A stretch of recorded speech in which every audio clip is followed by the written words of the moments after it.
will be starting soon. So we have a 10 a.m. my time and 20:00 Ukrainian time. Доброго вечора, українські радіаційні онкологи, медичні фізики. Слава Україні! Дуже дякуємо, що приєдналися до Research Methodology Course for Ukraine. Before we introduce our today's speaker, we have a couple of announcements to make. We are very excited to report that our proposed research projects were reviewed by 7 committee members and ranked, and our today's speaker was one of the reviewers as well. We thank him. And we are happy to report that all 16 submitted projects were deemed acceptable for conducting. So congratulations to all the team members. Thank you for your proposals. We also heard great news from the Swedish Cancer Society that they will fund top 5 projects with $2,000 per project. And Swedish Cancer Society needs a more detailed methodology section and budget section. So I emailed all the teams of these 5 top projects to please submit this. We matched them with the mentors, and then we requested this detailed information. As for the remaining projects, we have applied for other funding sources, many sources. So hopefully we'll get all of them funded. And we will notify you as soon as we know. And we are also looking for mentors for all the remaining projects, and we will match you soon. So let's go back to our lecture today. Our topic is quality assurance study designs, and our speaker is Professor Indra Das. He's a renowned medical physicist with a long and impactful career in radiation oncology, making significant contributions to our field, and we are very honored to have him here. His expertise in radiation dosimetry, dose calculation, dose specification, small field dosimetry, treatment planning, nanoparticles, MR-Linac, and proton beam therapy. He was born in a tiny village in India near Nepal border. He received his bachelor's degree and master's degree from Gorakhpur University, followed by diploma of radiological physics from Bombay University while being trained in Baba Atomic Research Center, Bombay, India. He immigrated to the US and earned his master's in medical physics from University of Wisconsin-Madison in 1984 and PhD degree from University of Minnesota in 1988. Dr. Das has worked in major academic centers, so there are many to list, but some of them are University of Massachusetts Medical Center, Fox Chase Cancer Center, University of Pennsylvania, Indiana University School of Medicine, New York University Medical Center. Now he is a professor at Northwestern University Chicago. He is a fellow of many societies, IPM, APM, ACMP, ACR, ASTRO. He's also recipient of the Farrington Daniels Award of the APM in 1988 and Dr. Ramaya Naidu Award of Lifetime Achievement, AMPI, in 2015. He was awarded Academic Gold Medal by the Institute of Physics in Engineering in Medicine in 2021 and Edith Quimby Lifetime Achievement Award of the APM in 2022, along with many other accolades. Congratulations, Dr. Das. He has published extensively over 265 manuscripts and 26 books and chapters. I'm sure there's more than that now. He has served or is serving on the editorial boards of many journals, including Medical Physics, British Journal of Radiology, International Journal of Radiation Oncology, Biology and Physics, Journal of Radiation Research, and Journal of Clinical Medicine. Dr. Das is also a big supporter for Ukraine, volunteering for training and mentorship for Ukrainian observers at Northwestern University, volunteering for virtual training courses. Whenever I request support from him, he always responds first and says, Natalia, sign me up. So we are very, very grateful an honor to have you here with us today, Professor Das. And thank you so much for preparing this lecture for us today. So we will be learning quality assurance study designs. Thank you, and podium is yours. Thank you, Natalia. It's a great pleasure. Thanks for a long introductions and great ones. I mean, I think it's quite touching that at least you people appreciate. We wish we can do more for Ukraine. Certainly, as a humanity, I think it's a bad thing that dictators should not do attack another country. And if I was a president, probably things would be very different. But We vote for you as the president. yeah, so um, it was a little bit tough topic to prepare the lectures, uh, but um, but I did my best, and I think the theme is how to do research, and I try to interject a lot of things that you might use in your life or in your career. And so the preface is the quality assurance study design. Obviously, the quality assurance is a very loaded term, especially in radiation oncology, because radiation oncology is the discipline of medicine that intersects heavily with technology. And so once you have technology, you can't make any mistakes, and because that affect the patient. So I will preface the lectures in that context. So I hope that we can finish the lectures in an hour. We'll have question answers. I think Natalia has done a great job organizing this. We'll have enough time to discuss. So there are some questions that you can answer. There are some free questions at the end that I have it that leads to some thought process on the research. So let's get started. So the question is that the QA, what is that the process that we need to think about the QA, especially in radiation oncology. And I mentioned to you that radiation oncology has a very heavily involved in the technologies. And when I say technology, it's radiation producing machines. So the machines, they have to be checked mechanically. Also, it has to have a many component, the imaging component that also has again mechanical aspect in the imaging parts, contrast and resolutions. Those are all the things that you perceive. And in that one, we have many components. Modern days, these days, is the megavoltage, kilovoltage, cone beam CT, and EPID. Terminology, I'm sure that most of you know. So cone beam CT and EPID is electronic portal imaging device, that stands for. Uh, in the dosimetric term, radiation dosimetry, obviously, in United States, we all go by the TG task group reports. On every subject, we have a task group. So TG51 was written for the dosimetric purpose for the machines. That is equivalent to IAEA reports, the TRS 398. So 398 and 51 are the identical, and you can use either way. But I'll talk that a little bit later. The other component is the simulations or simulators.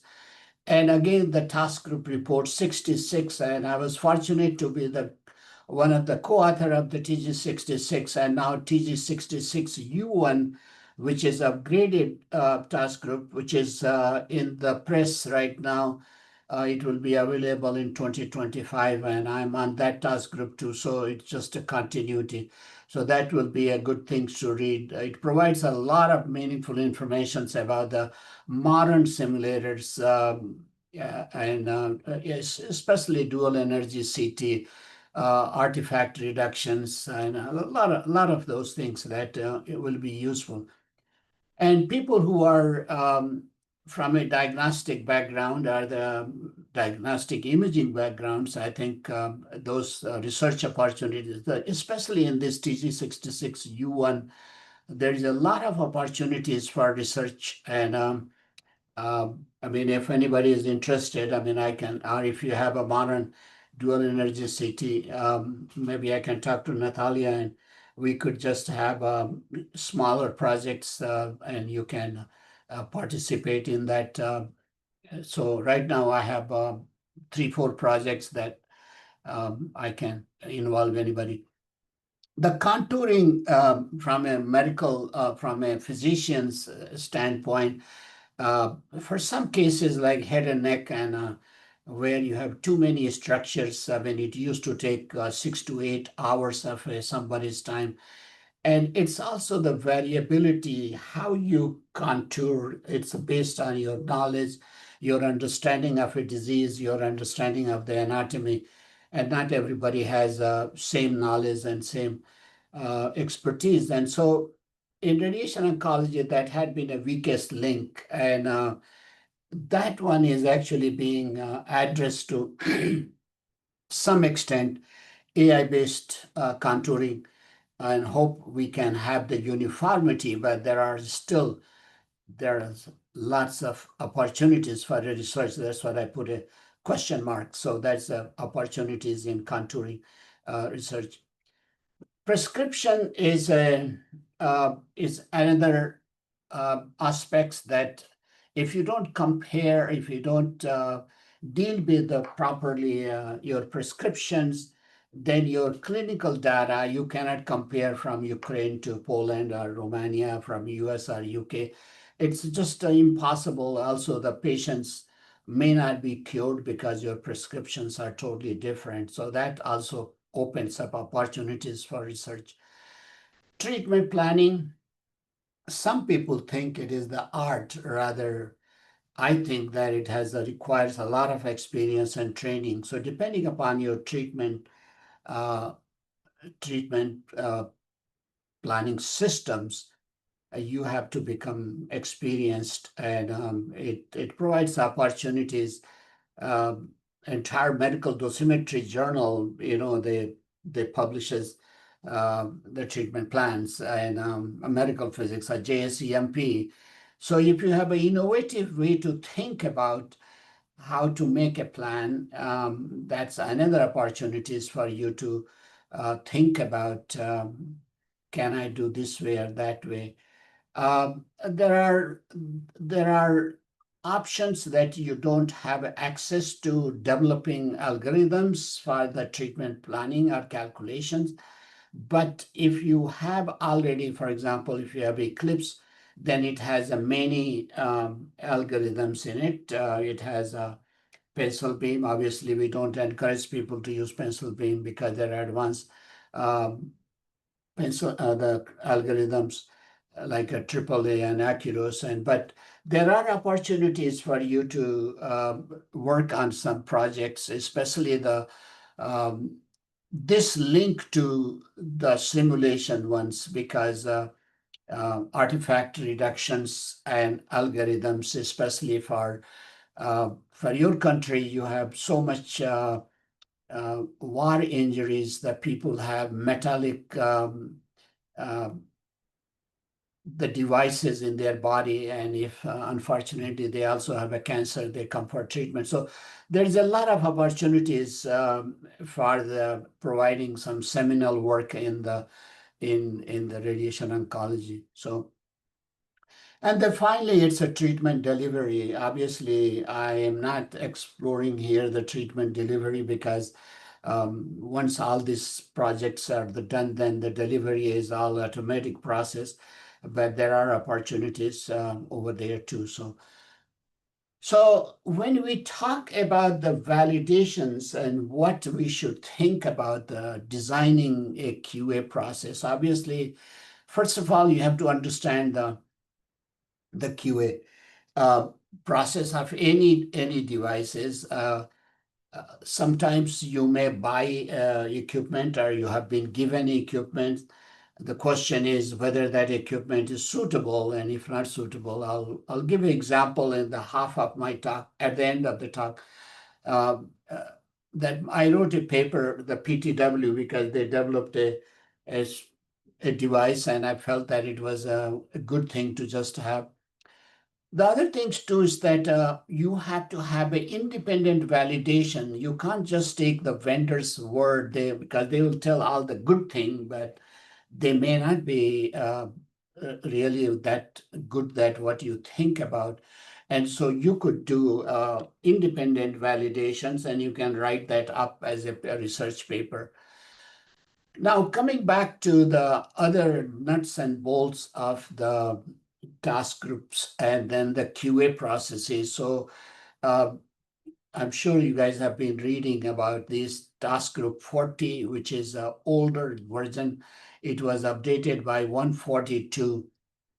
You may wonder, well, if the APM has already written all these tasks, why I should worry about. Don't get discouraged. These task groups are very temporary.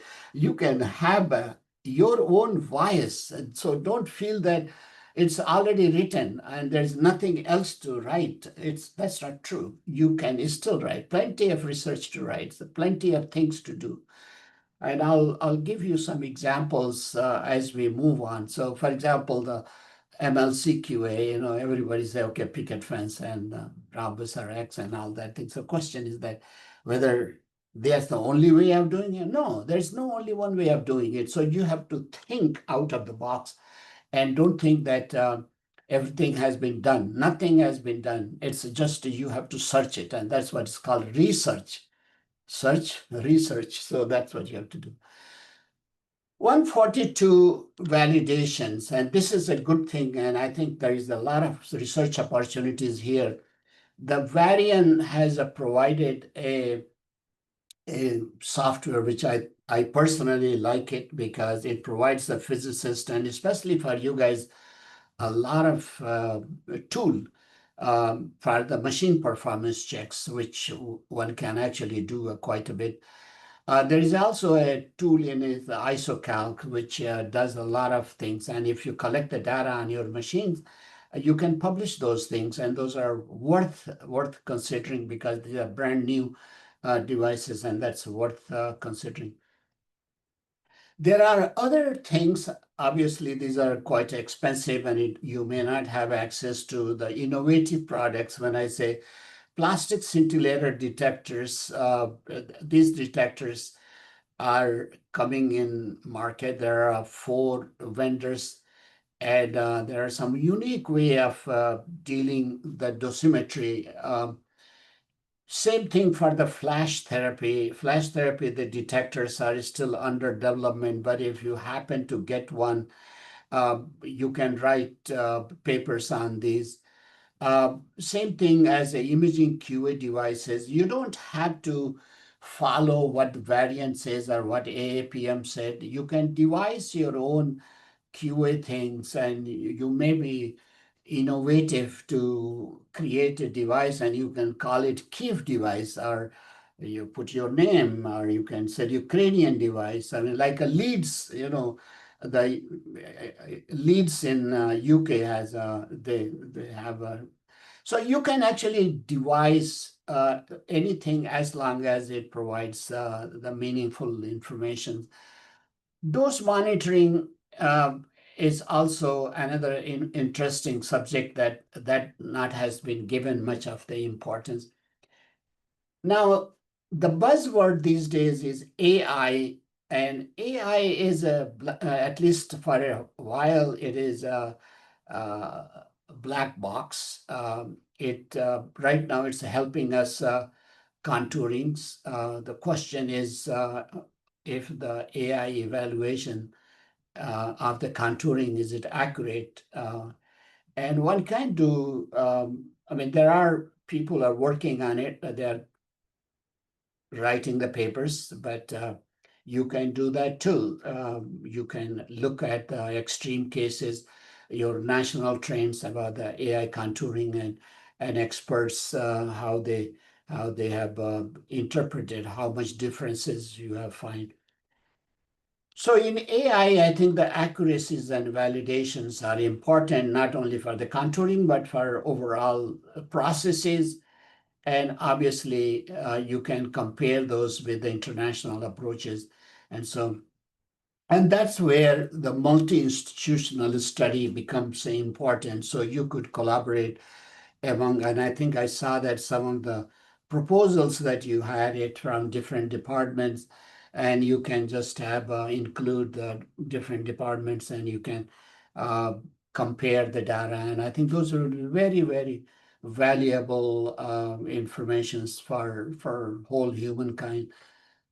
So the question is the why QA is needed. Obviously, just pictorially, here is the uh, if you think about you are going to hit this on the it's a dart or the target here in the center, and if you are hitting all over, this whole thing is just not neither it's neither precise neither accurate. What we need is we need precision and accuracies in any QA process, whether you're talking with the machine, whether you're talking about contour, whether you're talking about it. So there has to be a ground truth, and it has to be precise to that limit, and it has to be accurate. Now, the second views are that it is very precise, but it's a totally missed the point. It's not accurate.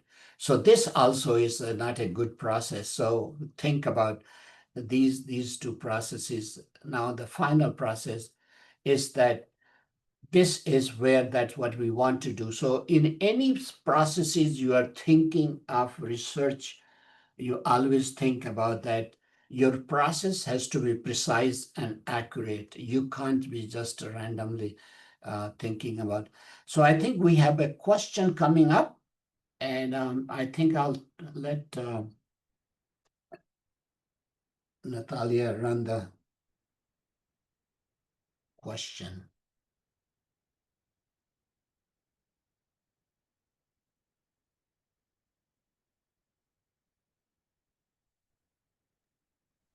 So the question is, in designing QA program, what should be given significant consideration? A, process should be precise. B, process should be accurate. C, process should be precise and accurate. And D, vendor should provide QA.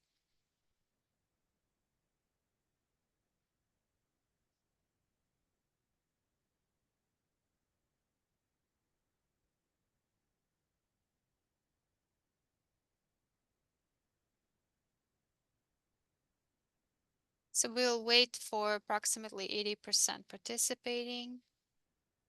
Few more votes.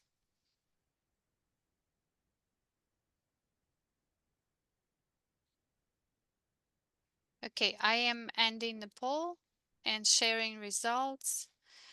So most people, 95% answered C, process should be precise and accurate. Very good, thank you. Thank you. It's at least you so far comprehended. Okay. So the other things too, I want to just give you a historical perspectives that radiation, even though it cures, it also harms. And the incidences, radiation incidences are not only one places, but it's all over world.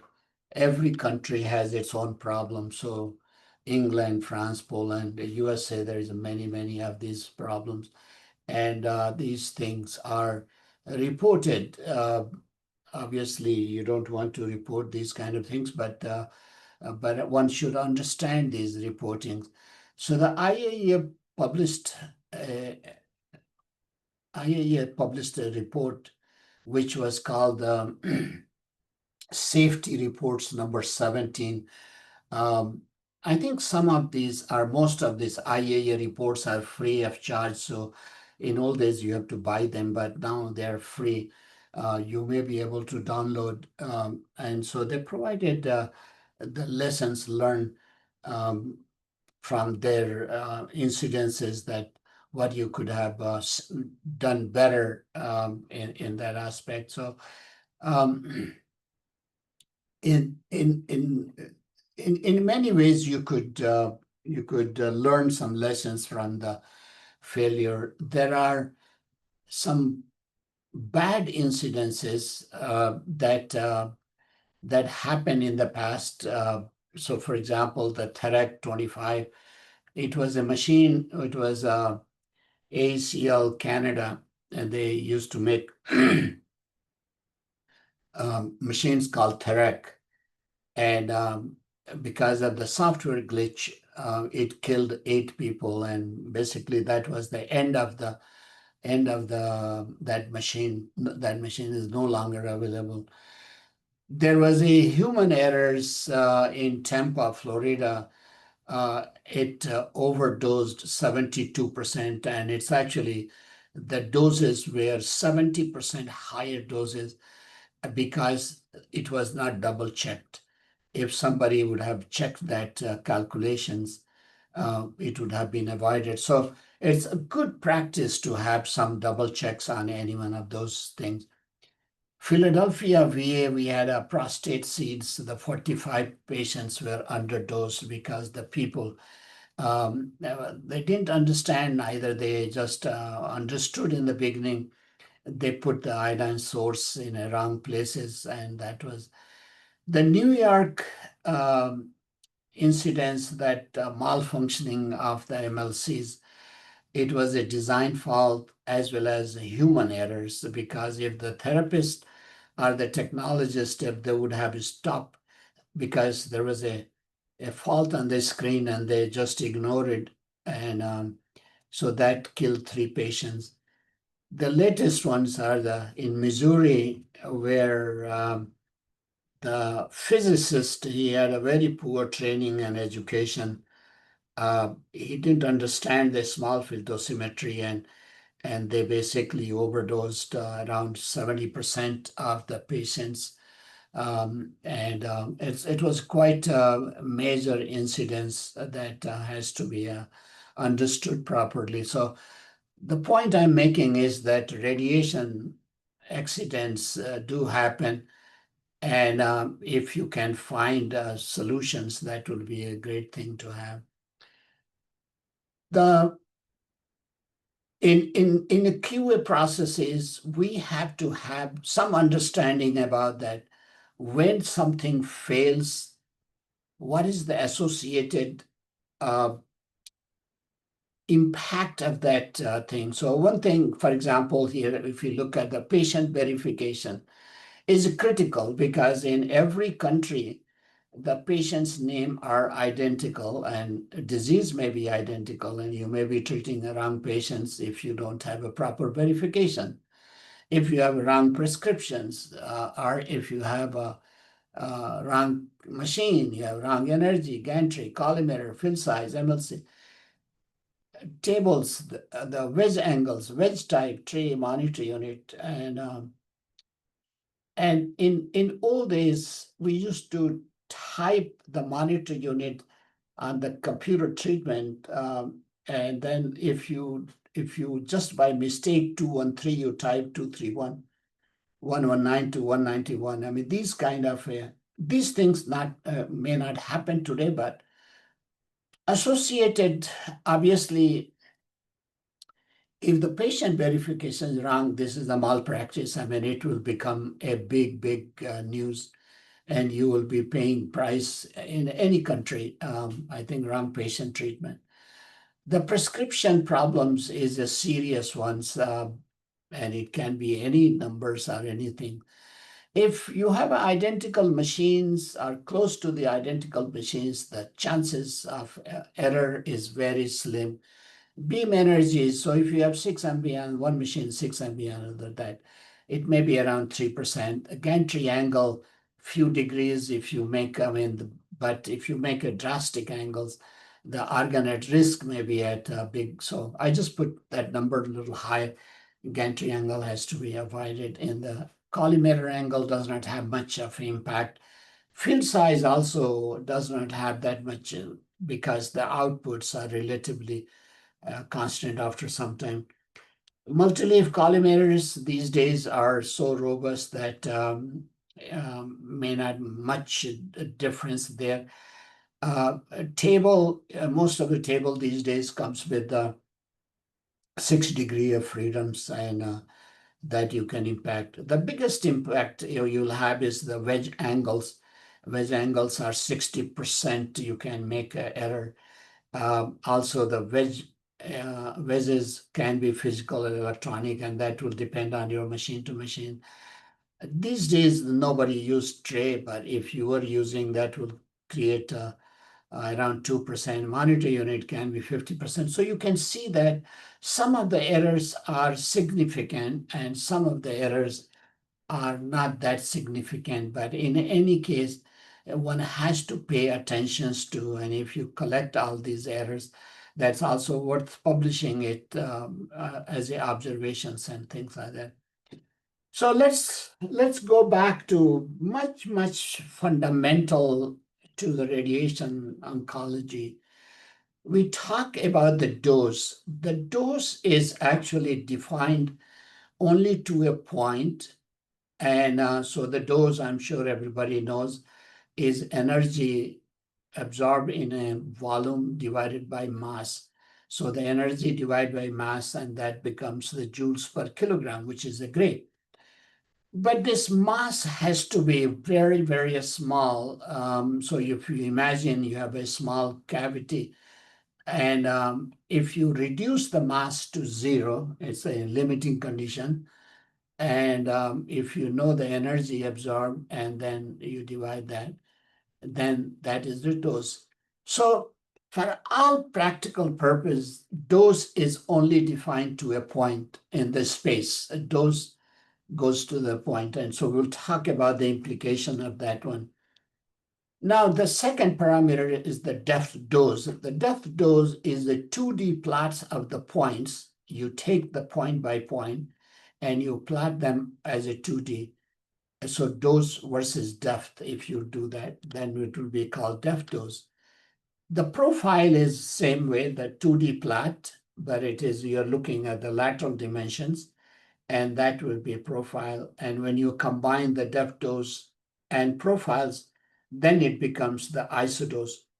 And it's a combinations of all that. So let's put this everything in pictorial. If the point, if I'm collecting the dose, or if I'm, so here's the field size, here's the beam coming, and you are collecting point doses. If you do that, in megavoltage are the high energy beams, the depth dose looks like that. So it's a basically collection of points, and that's what we call it, a depth dose. And there are lots of ways that you can measure them. Obviously, nobody does measure point by point by hand. Rather, computers, they take care of all these things. The fact that why I'm putting this here is that if you're measuring this, you must have some facts in your head. So for example, the 6 MV beam, for all practical purpose, every machines in the world, the 10 cm depth, that it should be around 65, 67 plus minus. So it's a 66 or 67%. That is the number you should always keep in your head. And if something deviations, then it should trigger you to either investigate or look at that. Same thing for our 15 MV beam. It should be 72 plus minus 1%. Here, high energy beams, depending upon the manufacturer, this is a little bit higher. But for 6 MV beam, all manufacturers, they are pretty much same value, 67, 66. So that's something to think about. Now, I talked about the beam profiles, but the beam profile can be in two dimensions because one is the X and other is Y. So you think about the beam profiles look something like that. And here is the another profile. So in X direction and Y direction, then you get these profiles. And there are ways, there are methods And if you can get these things, creative ideas, you could publish them. The other things too is that those profiles I showed you may not look alike because there is some problems on your machine. So for example, here, let's take a scenario one is that electrons coming hitting at an angle. So instead of coming perpendicular, if the electrons are hitting at an angle, then your beam profiles will look like that because your flattening filter is fixed here. It will be skewed. So you may be scratching your head, wow, why I'm seeing this skewed results. Uh, in an ideal situation, if it was coming exactly at the perpendicular and going through the flattening filter, the beam should be flat like this, which I showed you earlier. But even if your beam is coming ideal and not going to the center of that place where it's supposed to, if it is off-centered, then you see that you have a totally different profile. This profile and this profile, sorry. These two profiles are different. Now, you may have a creative idea about that, how to detect such scenario. I'm sure the Varian, you may patent it. Varian may be willing to buy your ideas because Varian is always looking for a perfect scenario like this, how to set up this. So there are opportunities for you to think about that, how to make this work well for you. The other thing, the one I want to emphasize is that not all profiles are flat.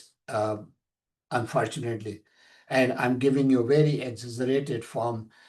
If you actually look a profile at surface or at Dmax, they have a very skewed, they have finite amount of, on the lateral side, they have a higher dose, and they are called horn. It's like cows or the bulls, you see their horns, that's they call it horn.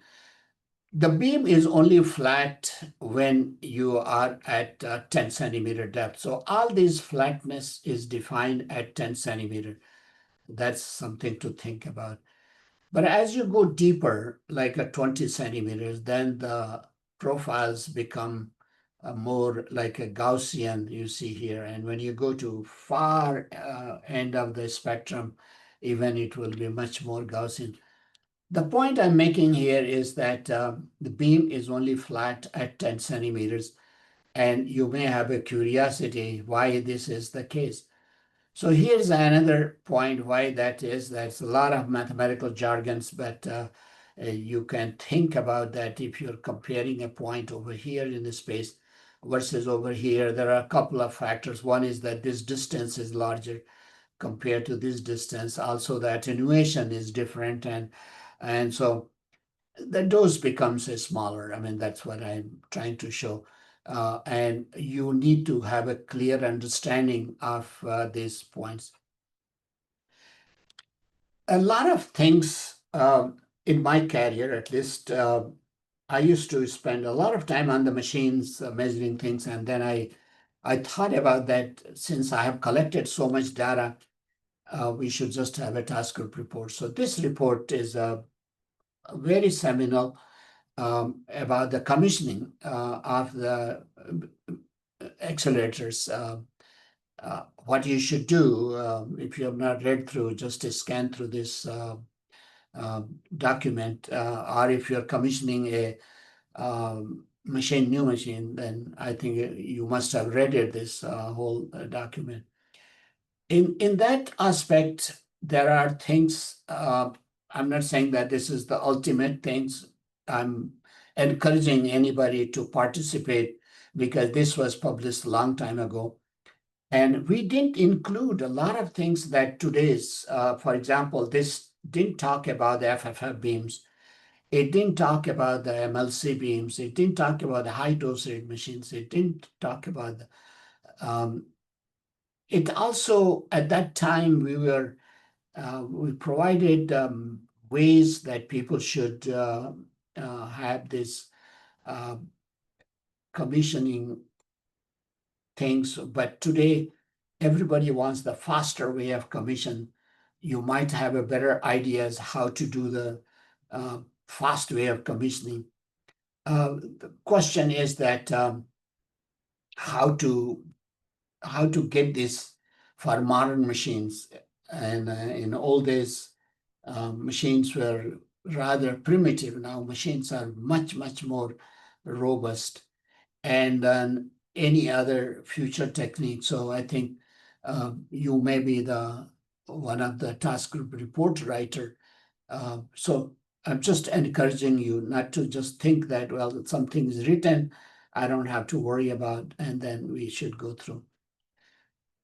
The other things too is that these are all required that chambers has to be calibrated every 2 years. I don't know where you get your calibrations, but you may have some national lab in your country. Also, it has to be compared. Uh, this thermometers and barometers has to be checked annually, which is not a big deal, but because we believe that temperature pressure correction is needed. The machine has to be calibrated, imaging components have to be checked, and all other things. And if you have a device that you are measuring the patient's dose, in vivo dosimetry, that has to be checked. The point here, I have highlighted thermometers and barometers checked annually, and people think that, okay, they can do the temperature and pressure correction. So here is the paper I wrote. This is just a pure comes from curiosity. I thought is that this ionization chambers, the temperature pressure corrections apply to all the ion chambers, and lo and behold, that does not. And so we wrote this paper, and you see that if you look at the three different detectors, the PTW and X-radin and NEL, and if it was corrected, then it should be all flat, but you see that they have a three different curve.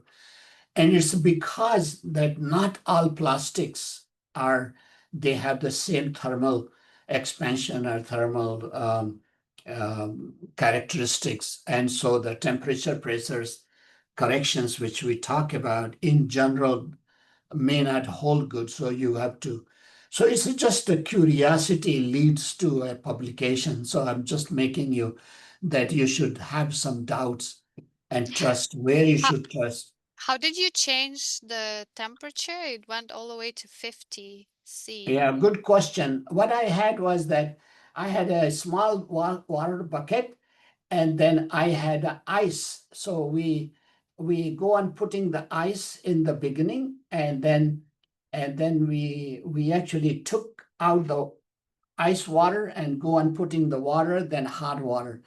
But to maintain the same depth, we actually rotated the gantry angle from the bottom so that chambers were all exactly at the same place.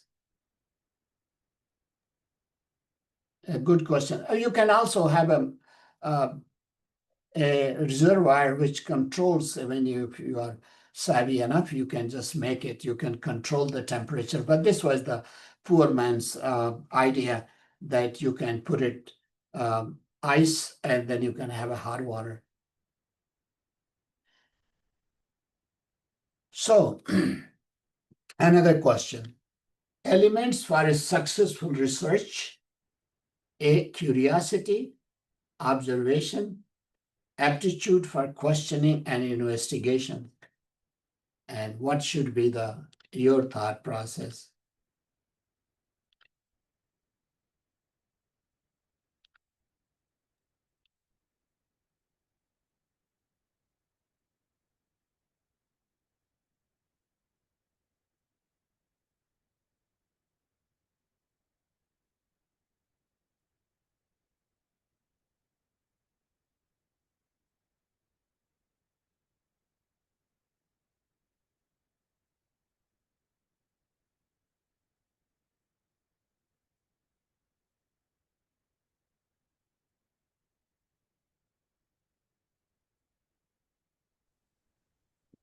Can you hear me?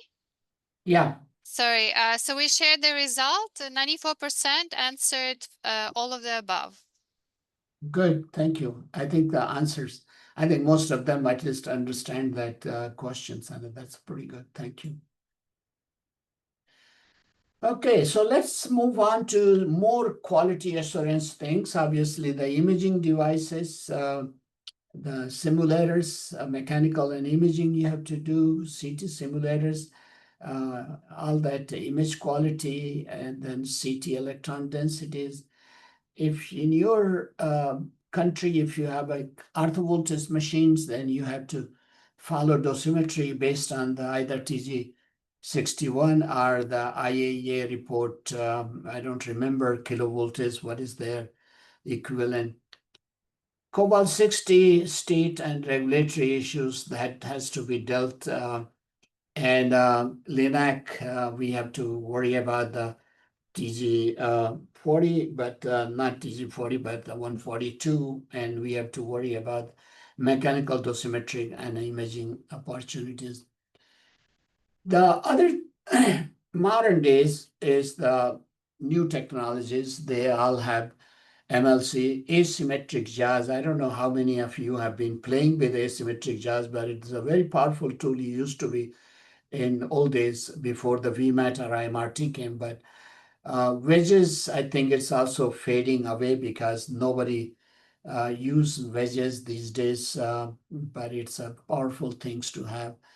EPID, cone beam CT, radiosurgery, IMRT, and there's always opportunities on each of these items that if you have a creative ideas, you should be able to write on any one of the topics. So it's just observations. And so TG40 was written in 94 by uh, Jerry Kuchar. He was at Memorial as a primary author, and it was very popular things because we needed some QA tools.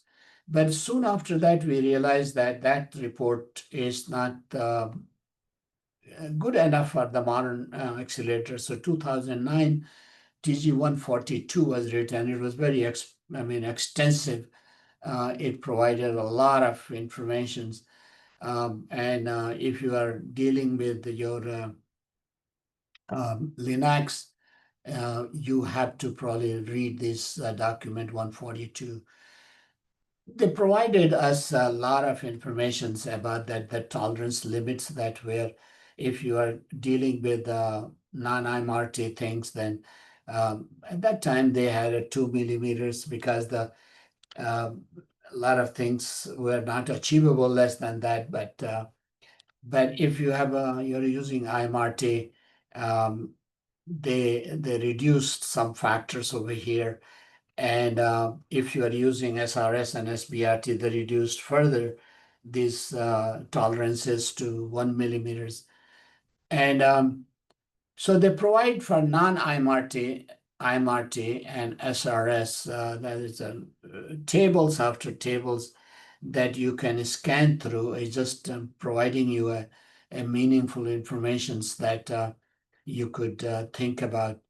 And obviously, there have been an industry that people have been developing softwares to uh, analyze the data for this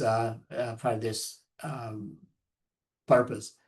You may be able to write softwares or do some work and may be able to come to the bottom. That whole task group, TG40 to TG142, if you ask me to summarize, here are the summaries. TG40 was 2% and 2 millimeter. TG142 and modern machine is 1% on 1 millimeters. I mean, that's the way I teach. So it's easy to remember 2% 2 millimeter, 1% 1 millimeter. There's so much of work to do on the machines, the test frequency. I mean, you can actually spend all your time on the just doing the QAs, and we need better systems to understand all that thing, where we need to worry about, and a lot of those things. The other things too is that you have to have some clear understanding rather arguing with the vendors or among yourself. So, for example, I've given you one example here is that the profiles. The profile has flatness and symmetries that they define. And if you read in uh, some vendors, they will provide you the max by min and max plus min, and that also has to be within 80% of the field size, not the whole field size. The field size is defined by 50%. So if 10 by 10, when you talk about the 80%, so it's only 8 by 8. And some other vendor or some other person may just say, no, I'm going to follow this one. And you can see that these two definitions are roughly one each other, half of it. So one has to be very cautious that what you are defining. And there may be a better way of looking at this flatness or symmetry. There may be a totally different thing that we never thought about. And those are some creative ideas for that. Mechanical aspects are also, I think it's just you could just think about that you have to test, but in anything you test, you have some creativity that you can do that. So I'm just going to give you example of the MLCs. MLC, obviously, in old days, we used to take the films and we take this picket fence. It just looks like fence. And we do it in 0 degree and 90 degree because when you go to 90 degrees, the gravity pulls and things may be different, but nobody does this with the films. I don't know, because you could do this, um, and you can create any fence as you want. I mean, 2 centimeters or 1 centimeters. And but modern days, you have EPID.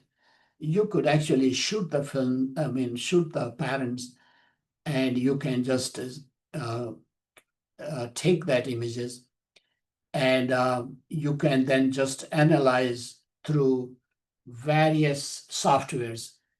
And I'm showing this because there is a industry. Every vendors like RIT software, PTW software, IBS softwares, each one of them, they have written their own software to analyze it. You may be able to create your own softwares to analyze these patterns. And you don't have to go through this pattern. You can create any patterns as you like. So that question 3 is that QA process for MLC should be strictly followed. The picket fence, the motion enable left, right, and back, a pattern similar to X or diamond, or any pattern that covers entire leaves motion. It may be tricky because I think the wordings may not be proper, but anyway, let's see how you fare.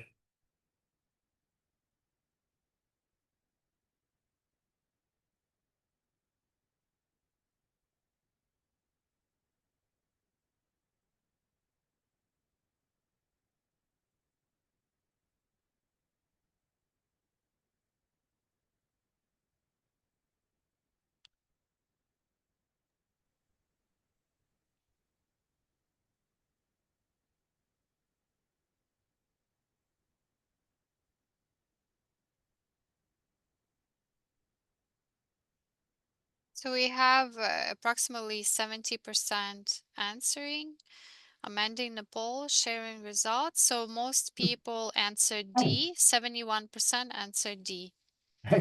I was expecting that this variations in the on the thought process, but I'm glad that majority of you thought that you could cover entire leaves motion. So you don't have to have the picket fence. And so the right answer is the D. And so that's something to think about. So I'm giving you thought process that you can create your own research project, you can create your own patents, you can create all that thing. So this is a so you don't have to just follow what people have done it.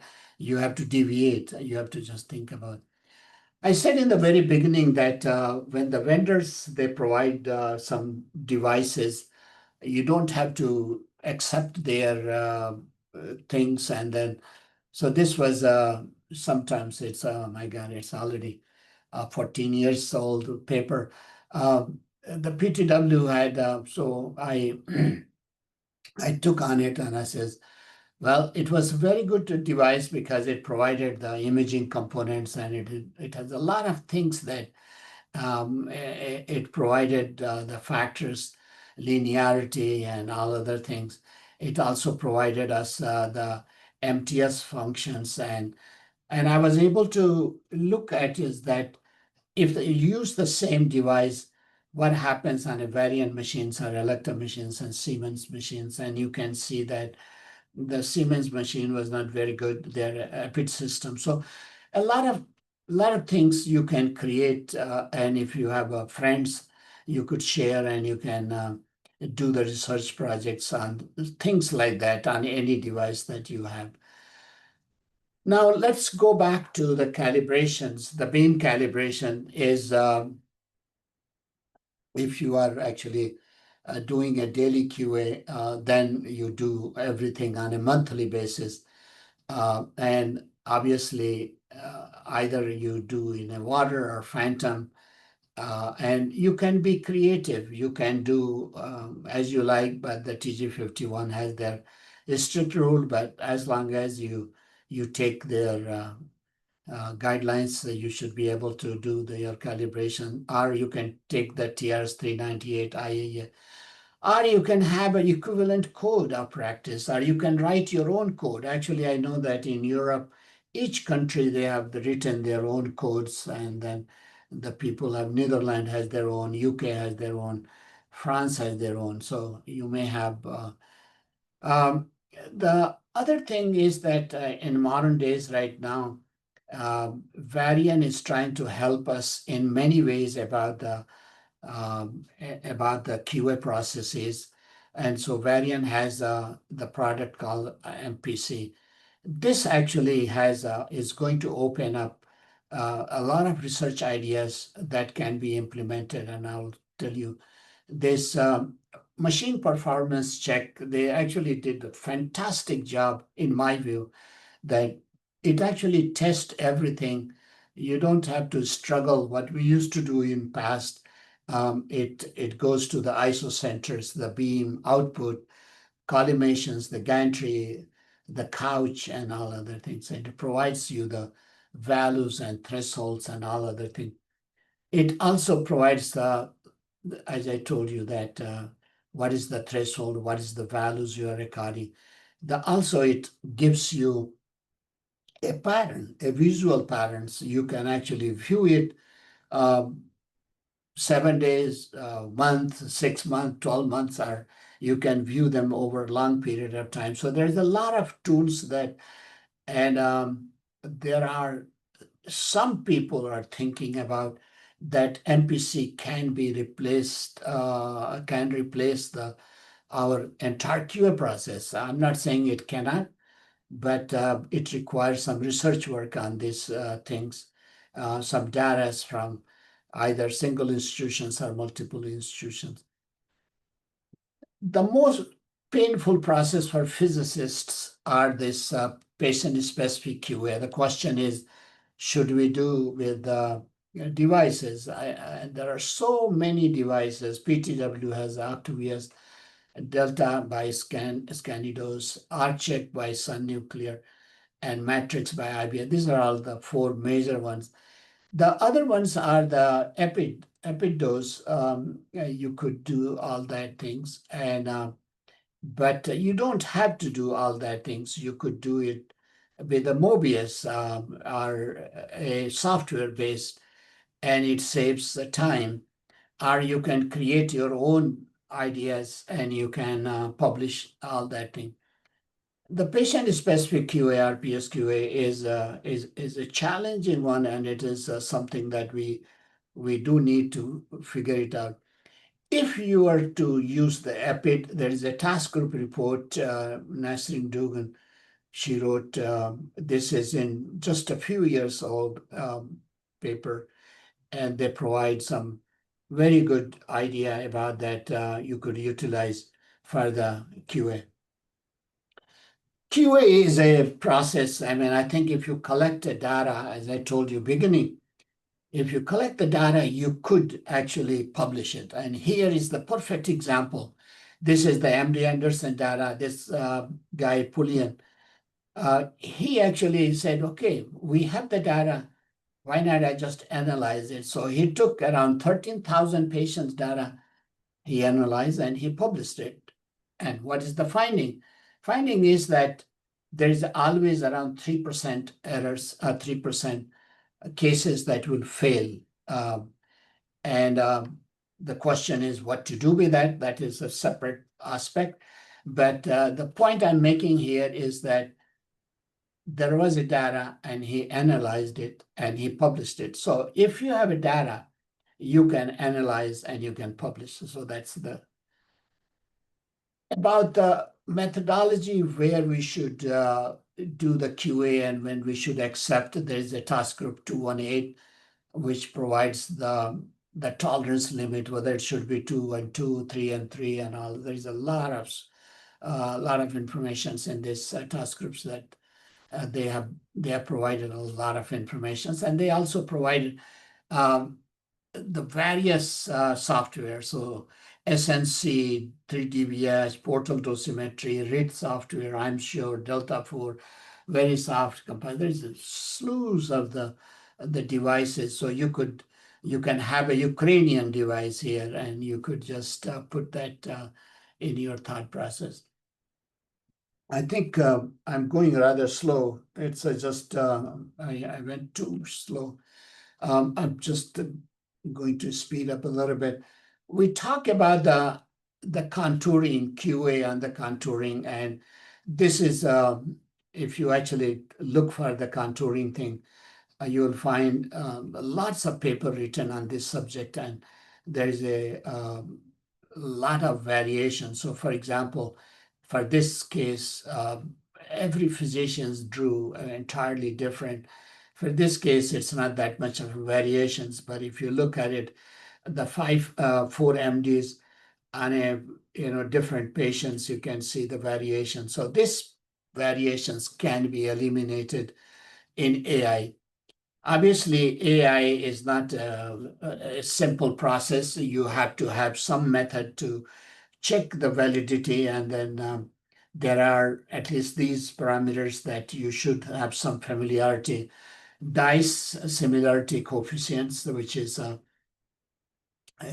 two parameters, then it can be J-card is another one, and Hausdorff distance, which is the distance which from original and what that things given, and you sum them up and figure it out. So those are the things that there are still we have research opportunities.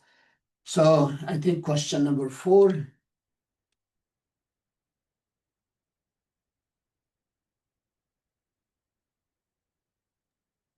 So the question is, AI-based contouring should be tested with the following criterion. A, dissimilarity coefficient. B, Jacquard index. C, Hausdorff distance. D, should use all of 3.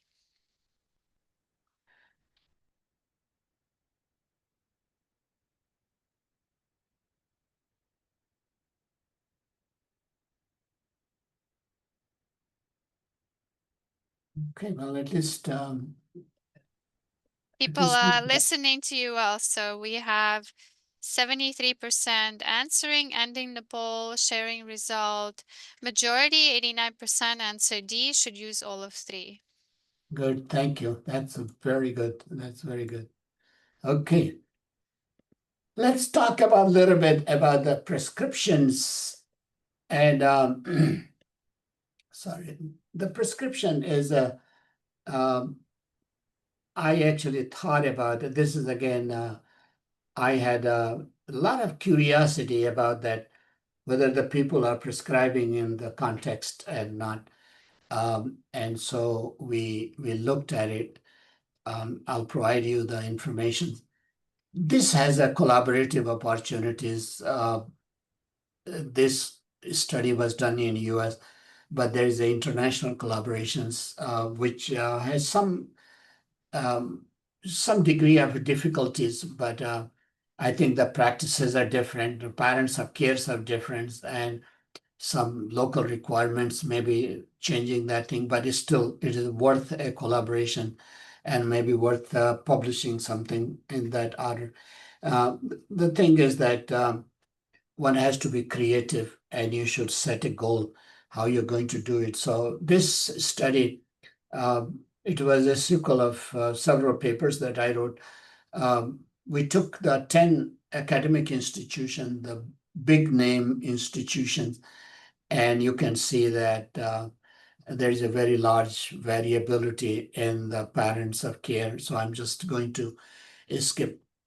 What we observed from that study that the prescription was very different in different institutions. Some people prescribe it to the D100, some people prescribe D98, the D95. You can see that it's a The spikes. The most. D95 is the most common one, D50 and D2. So there is a lot of variations. And this kind of a study you can do in your country. So I think this is question number 5, the last question.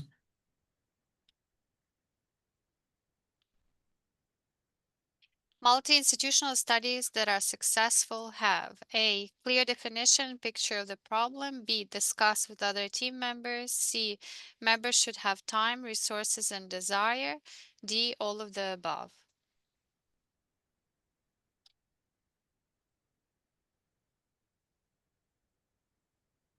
How long did it take you to do this study? Do you Oh, remember? it was 3 years 3 minimum. years. Yeah. Yeah. The last one on SBRT, it took a little longer because I was in transition from NYU here. Yeah. That took a longer time. It takes time. Um, So 74% ending poll. And Good. so majority said all of the above, No, 95%. very good, very good, very good. Yeah, thank you.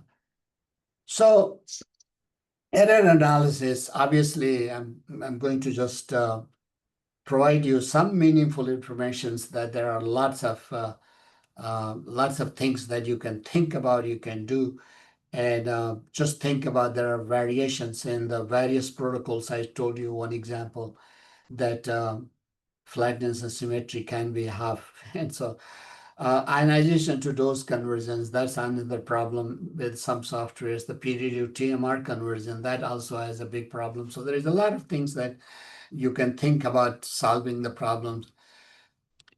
The chart check, I can tell you that if I was a computer savvy, I'll jump on this one because this has a lot of opportunities. So Eric Ford, he wrote this task group 275, how to do a chart checks. But I can tell you that if you follow this task group, you'll be spending 2 hours minimum per chart, and nobody has that time. And vast amount of data can be checked by the computer. So what we need automations. We need a software. This is the opportunity for research. So That was my research project. We created oh, one that's with them. great. That's but I can tell you, Natalia, I think there's a huge opportunities for somebody to create some software because the computer should do all these things and we don't have to do manual process. Anyway, some observations I'm just going to this you don't have to answer question. This is a question, but I'm just going to answer. And this is the observations that I had over a long period of time I accumulated. So you're calibrating a 6 MB beam and you notice the 3 to 5% difference in the dose. And then you scratch your head late evening, 8 o'clock in the on the machines. And so you wonder whether my fill size is okay, gantry is okay, SSD is okay, our calibration has drifted our energy. has drifted, and so you will be just surprised that SSD was wrong because you in some departments, or you may be in a department where you specify those at Dmax are the isocentric or SSD, and so that may be the reason. So instead of having 100, you may be putting at 105, and that will be the case. So just think about. Another case is that you are doing a photon beam calibrations, and your readings is fluctuating by 10%. And then you wonder whether the machine is having a problem. Either machine's flatness symmetries are bad, or my chamber is defective, or SSD is, are the bias on electrometer. I should have put this in the question, but anyway, answer I'm going to give you the bias on electrometer. What happened that if you have old electrometers, then you forget to turn on the bias at the back, the 300 volts or 400 volts. And if you don't do that, then you will see that plus minus 10% variation. This one is a very intriguing one. This is observations, is that you are doing electron calibrations, and again, it's a drifting, and you have no idea why it's happening. And right answer is the E, and I'll show you, is that there was a on solid water, there was a two holes. One was holes for this detector, and there's a hole for this detector, and I was using a wrong phantom slab. So if you have wrong, you'll have that. So in summary, I thought that I'll save some time. I still have some time. Okay. So curiosity, that's a number one. To do any research project, you must have a curiosity. You should follow standard protocols, but then you should not strictly agree with them. You should have some curiosity to change their thought process. QA also should be a preventive in meaning. You should not just do it because somebody told you to do it. Um, and Either create or find a device that helps your work. This is where the Natalia and we were talking about the chart checks, that you really need to have a software. So you need a device that should work your help. I mean, it should help you understand your equipments better, how you're going to do that. And the most important thing is that just don't look at the data. It's always plot. Any data in hand you have it, you just plot. Once you plot, you will have a better understanding what is happening, and that leads you to research ideas. So I want to tell you that thank you very much. You are alone at present time. I took this picture from my home in Philadelphia. I live in Chicago, but I appreciate this because there was only single rose left. All the roses were eaten up by the deer, but you can see the beauty of lone flower. So you are lonely, but don't think that. I think that you're lonely and you are helpless. I think whole world is with you, and we are all supportive of you. And you guys have a great mind, and you can create anything you can think about. So thanks very much, and I'll take some question answers. Oh, thank you so much for that touching message. And I had tears in my eyes.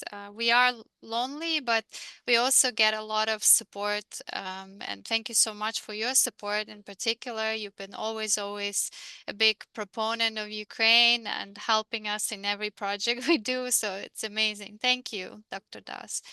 It was a great lecture, and it was also a great testament to your career in medical physics, and your curiosity has driven many, many different projects in different topics, different areas. So that's quite impressive. So many publications, so many books also, which is also a big testament to your patience and persistence, because it takes a lot of effort.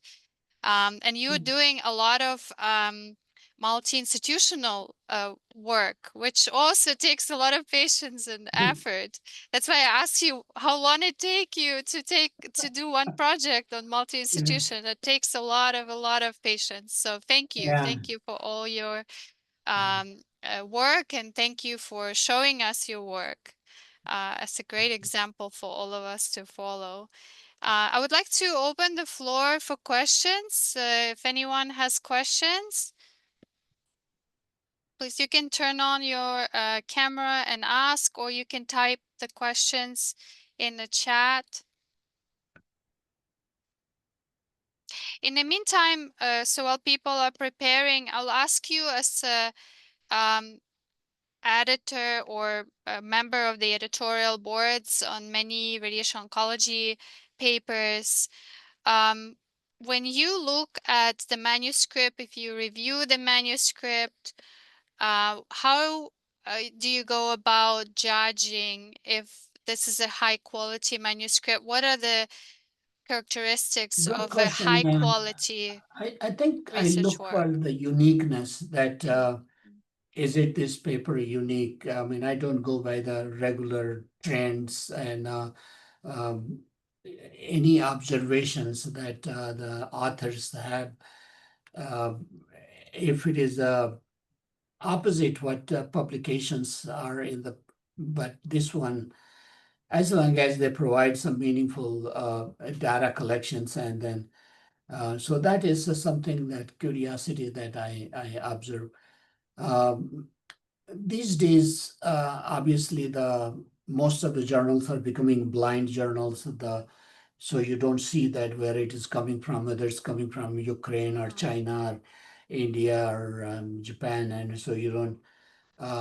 But in the past, I mean, as an editor, I know that where it is coming from, but when you send that for the review process, then you have some soft heart for some areas that you should support the research. So there is some human factors in that one too.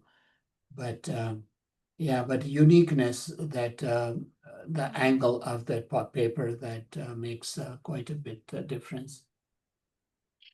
We have really nice comments. Dear Dr. Das, thank you so much for the interesting lecture. It was very useful. We appreciate your support. It's highly important to us. And then huge thanks for the amazing lecture. I have one more question. So if you were to look at your career and look at the projects you completed, what are you most proud of? What was the one single project, if you can select one, and why? Yeah, the thing is that I'm always curious. I'm always I and every time I go for a long walk, I'm always thinking why this is happening. Right now we are That's working amazing. on a many manuscripts on the treatment planning part Mm-hmm. of it, and then we are struggling. A lot of times we don't get the answer.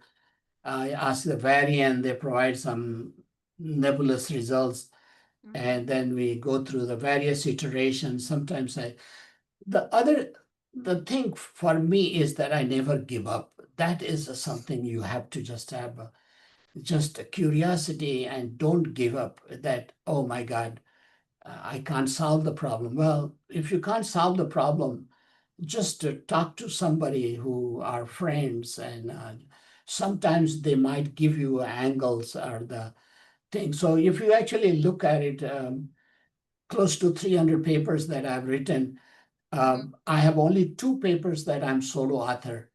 Most of Oh, my okay. papers, there is at least four, five, six, seven authors because I always like to collaborate. I Mm-hmm. always have that tendency because I want to talk to the people because they may have a better idea how to solve the problems.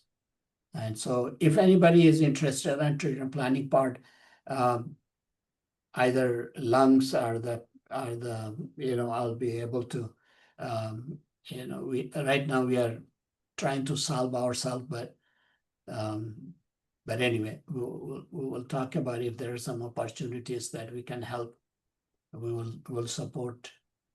Excellent. Thank you so much. And you were also a reviewer for research projects that were proposed by Ukrainian teams.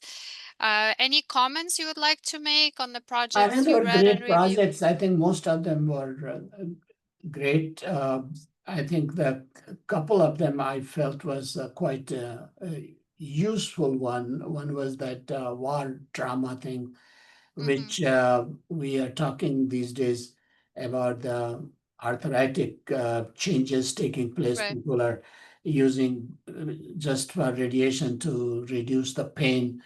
And I think that was a good one. Also, I think most of the projects were good. It's just that whether they can have the patience for a long period of time that research will take, because some research in the projects might take 3 years, 4 years, and they might just give up because they will say, "Oh my God, I have not published anything, and it's already 4 years." And so, the only advice I can tell them that don't give up. Mm-hmm. It takes time. It takes time for any project, and so Mm-hmm. that's something to think about. Excellent. And so we have another comment from Dr. Shapil. Thank you so much for the interesting lecture. Research is very important. It broadens our horizons and knowledge. We sincerely appreciate you sharing your knowledge with us. And it's very valuable knowledge because you have Thank such you. a Thank you. vast experience. Thank you. I appreciate it. We're really honored to have you here with us. Thank you for preparing this lecture. And next month, another lecture from Dr. Das. So this time he will be talking about using new technologies and evaluating new technologies. He'll be also talking about how to compose the survey.